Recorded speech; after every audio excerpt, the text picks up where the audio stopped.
नमस्कार शेतकरी बांधवांनो, ITC मार्समध्ये आपले स्वागत आहे। आज आपण गहू प्लॉटवर आलेलो आहोत। सध्या गहू पीक हे उमडी अवस्थेमध्ये आहे। या पिकामध्ये आपल्याला अळीचा प्रादुर्भाव हा दिसून येत असल्याने त्याकरिता आपल्याला कीटकनाशकाची फवारणी करायची आहे। त्यासाठी शेतकरी मित्रांनो, तुम्ही फवारणीमध्ये कुठल्याही कंपनीचे हे घटक मी तुम्हाला सांगतो ते असणे आवश्यक आहे।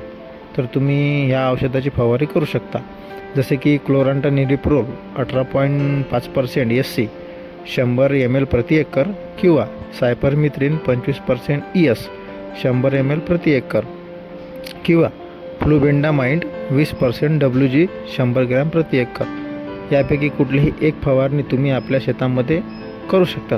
असेच नवनवीन व्हिडिओ पाहण्यासाठी आजच आपल्या प्ले स्टोअरवरून ITC मार्स हे ॲप डाउनलोड करा। धन्यवाद।